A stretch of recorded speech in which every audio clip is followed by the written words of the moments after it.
Hello प्यारे बच्चों, hello everyone. तो आज की वीडियो में हम लोग सीखने वाले हैं जीरो वाले भाग। It means how can you divide of the zero. Zero कैसे लगाया जाता है जब हम लोग डिवाइड करते हैं। तो चलिए हम लोग सबसे पहले बेसिक कॉन्सेप्ट को क्लियर करते हैं भाग का। तो जब हम लोग भाग लगाते हैं ना बच्चों, तो हमको सबसे पहले दो का टेबल तो बहुत अच्छे से आना चाहिए और हमको ये देखना है कि दो का टेबल में 6 कितना बार में आता है। क्लियर है? और अपना मन से कोई भी संख्या नहीं लिखना है, ये बात आपको ध्यान में रखना है। चलिए दो का टेबल लिखते हैं। यहां होता है 2 का 2, 2 दूना 4 और 2 तिया 6। ठीक है, तो देखिए बच्चों यहां पे 2 का टेबल में 6 आ रहा है और कितना बार हम लोग टेबल पढ़ लिए हैं? 3 बार।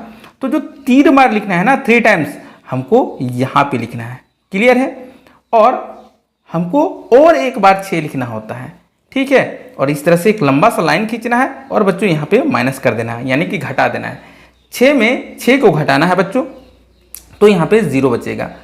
उसके बाद हमको उसका अगला संख्या जो है 8, वो हमको उतारना पड़ता है, लेकिन इस लाइन के नीचे उतारना है। ये बात आप लोग ध्यान में रखना है।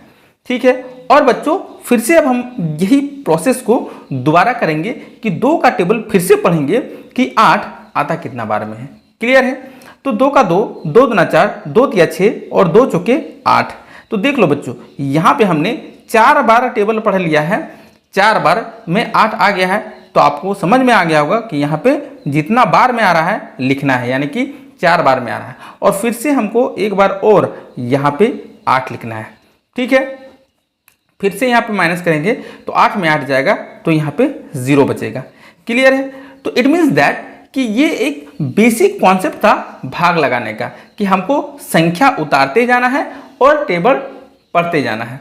ठीक है, इसको बच्चों हम लोग यहाँ पे बोलते हैं शेष।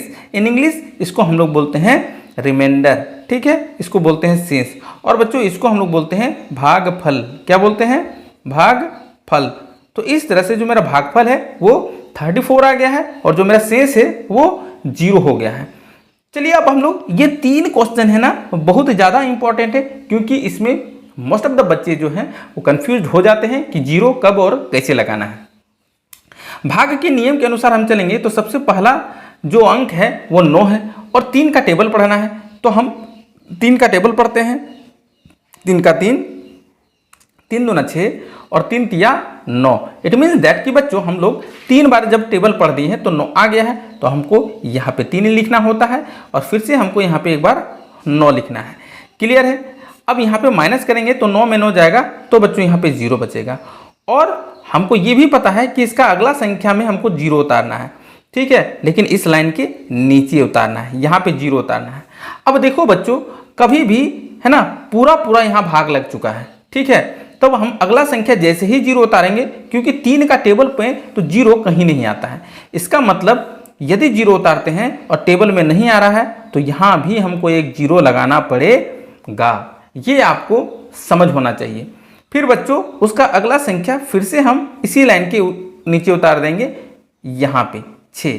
और 3 का टेबल में 6 कितना बार में आता है? तो बच्चों यहाँ पे देखेंगे 3 इकाई 3, 3 दूना 6, यानी कि 2 बार हम लोग जब टेबल पढ़ दिए हैं 2 बार, तो मेरा 6 आ गया है। तो इसके नीचे फिर से हमको एक बार 6 लिखना है और माइनस कर देना है, यानी कि 6 में 6 जाएगा, तो बच्चों यहाँ पे मेरा 0 बचेगा। Is that clear? चलिए अब हम नेक्स्ट वन क्वेश्चन को देखेंगे कि क्या दूसरे टाइप क्वेश्चन में भी 0 लगता है भाग में।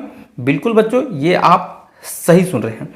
तो हम लोग यहाँ पे 5 का टेबल पढ़ना है और 5 का टेबल, क्योंकि ये छोटा अंक है, यहाँ 5 से बड़ा अंक होना चाहिए, तभी एक अंक में भागा लगेगा। मतलब स्टेप बाय स्टेप कुछ नया सीखने के लिए आपको मिल रहा है।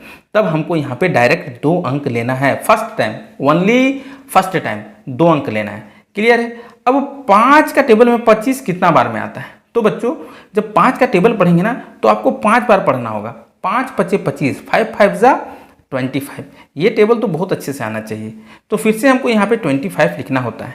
ठीक है, चलिए यहाँ पे 25 लिखें और 25 में 25 माइनस कर दिए बच्चों, तो बचा कितना? इट मीन्स कि मेरा यहाँ पे 0 बच गया है। क्लियर है? अब बच्चों ये जो संख्या है इसके अगले संख्या हमको यहाँ उतारना है। क्लियर है ना? इस लाइन के नीचे।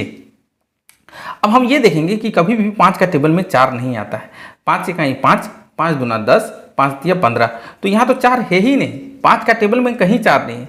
इसका मतलब है कि जब लास्ट में डिवाइड हम लोग कंप्लीट कर लिए हैं और लास्ट में जब संख्या को उतारने के बाद वो टेबल में नहीं आ रहा है संख्या, तब यहाँ पे हमको सीधा सीधा 0 लगाना होता है। बस ये काम आपको करना है। तो ये सेकेंड टाइप ऑफ क्वेश्चन था जिसमें हम लोग 0 लगाते हैं डिवाइड में। क्लियर है? तो आई होप अभी तक आपको जो कॉन्सेप्ट है क्लियर हो रहा है, वीडियो में सब कुछ समझ में आ रहा है बच्चों। तो स्माइली फेस वाला एक लाइक तो बनता है। चैनल में नए हैं, चैनल को सब्सक्राइब करें और अपने फ्रेंड्स को शेयर ज़रूर करें। क्लियर है ना? अब बच्चों चलिए हम और एक कॉन्सेप्ट में आते हैं। क्लियर है? अब यहाँ पे हम लोग ये देखेंगे कि 4 का टेबल में 8 कितना बार में आता है, यानी कि 4 का टेबल जब 2 बार पढ़ेंगे तो 8 आता है। तो इस तरह से हमने 2 बार पढ़ लिया है और फिर से एक बार 8 लिखना है और यहाँ पे उतारना है और माइनस कर देना है। तो माइनस करेंगे तो यहाँ बच्चों 0 बचेगा। ठीक है, लेकिन ये कंप्लीट डिवाइड हो गया, ये पूरा डिवाइड लग चुका है। पूरा जब डिवाइड लगने के बाद अगर यदि उसके बाद में 1 0 रहे, 2 0 रहे, 3 0 रहे, तब हमको कुछ नहीं करना है, हमको यहाँ पे 2 0 है तो 2 0 इस तरह से उतार देना है। बस ये भाग का कॉन्सेप्ट बोलता है। क्लियर है? तो इस तरह से ये पूरा डिवाइड कंप्लीट हो चुका है और ये जो मेरा भागफल है वो 200 होगा और ये जो मेरा शेष है वो यहाँ पे 0 हो जाएगा। चलिए बच्चों, आज हम एक SW देते हैं कि क्या आपने इस कॉन्सेप्ट को बहुत अच्छे से सीख पाए हैं। तो बच्चों आपको कुछ नहीं करना है, सीधा सीधा 2 का टेबल लेना है और आपको डिवाइड लगा देना है यहाँ पे 3, ठीक है, 5 एंड 0। क्लियर है? इससे ये पता चलेगा कि आपका जो कॉन्सेप्ट है क्लियर हुआ है या क्लियर नहीं हुआ। फिर मिलते हैं बच्चों एक नेक्स्ट वीडियो में, तब तक के लिए बाय बाय।